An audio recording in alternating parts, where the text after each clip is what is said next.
Hi, it's Andy again, and today we're looking at the culture apple, which I kind of hinted at yesterday. In yesterday's video, I shared my definition of culture, a definition I've been working on for about a month, and it's not finalized. And even as I was writing the ideas for this video earlier this week, I realized that, there's some tweaks that I think are still needed. But the challenge with defining culture is that it is not only something that must work for the macro, that means the larger levels like society or the world or even from a national perspective, but it also must work for the micro. That is, it must work for a town, it must work for a church, even for parts of a church, various ministries of a church, or even to the level of a home. Homes can have their own culture.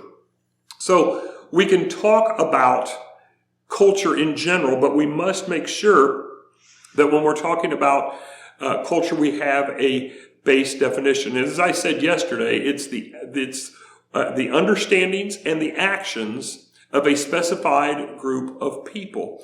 And so today I want to talk about the culture of any local church, and that begins with the skin of an apple. Now, the skin represents what is seen. What is seen is, according to my definition, what is made manifest. It is known. It is revealed. Aubrey Malphurs, which wrote a book that I'm using to help guide me on this called Look Before You Lead, speaks of the word expressions. It is what a church expresses. It is what a church does. It is the actions of a church. Therefore, these expressions or actions of the church are what the church does, but that is only the outer layer of the apple. Now, I don't know about you, but most of the time you don't just eat the skin of the apple. And yet the skin of the apple is what we see. But the skin of the apple can be deceiving. You can look at the skin and you can think that the apple is perfectly fine. And yet, when you cut the apple open, you might find a surprise inside, or you might even find that it is rotten in some way, or perhaps a worm or something like that. But on the outside, things certainly could look fine.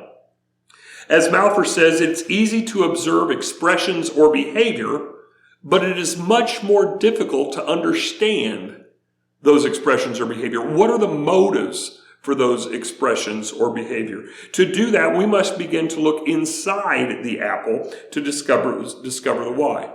Now, Jesus spoke of this same idea in Matthew chapter 6, for instance.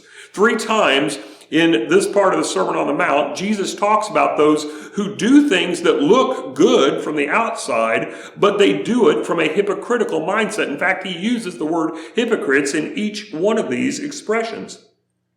In Matthew 6:2, Jesus talks about those who give in a way to draw attention to themselves. They give massive amounts of money, but it's not, hey, use this for God. It's, hey, look what I did, or will you recognize me? In Matthew 6:5, he's talking about prayer, and he talks about those who like to puff themselves up. Maybe they pray eloquently, but there's nothing wrong with praying eloquently. There's nothing wrong with giving lots of money. It's the attention that we try to draw to ourselves. And so some of the people in Jesus' day would stand on the street corners and cry out mighty prayers to God, but they never spent a moment alone in prayer.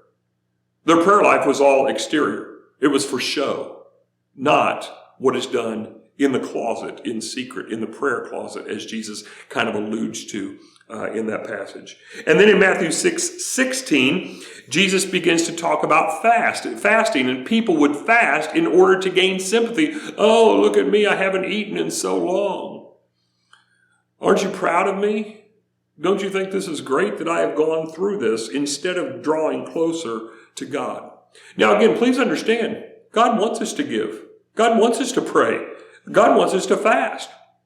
But Jesus is not suggesting we should not do these things, and he is also not suggesting that we should judge people because they might be doing it the wrong way.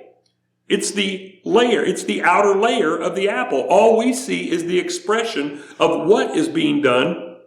We don't see the inside. Now, this has largely just been peeled, so it is a very thin layer, but the kind of hypocrites that Jesus is talking about here, that's what's on the inside is nothing. It looks good on the outside, but there is nothing on the inside. And therefore, quite frankly, it's not as satisfying as it could be. We don't know the reason that people do what they do, but God does.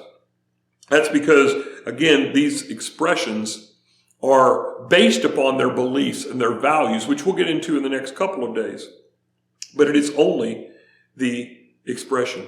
It is only the skin of the apple. It is not the substance that is underneath. By the way, what Jesus said about hypocrites as individuals can be true of an entire church as well. In Revelation chapter 3, verses 1 through 6, Jesus warns the church at Sardis that, man, what they are doing looks great on the outside, but they are dead as a church on the inside. That is, the apple is nice and shiny on the outside, but the inside had turned sour and had died. So as we consider the culture of our church, let us make sure individually and collectively that our expressions of who we are not just a shiny skin of an apple, but that there is actually substance, that there are both beliefs and values. Again, represented by the apple, as we'll see in the next 2 days. But that those values and beliefs represent what we are expressing to the world.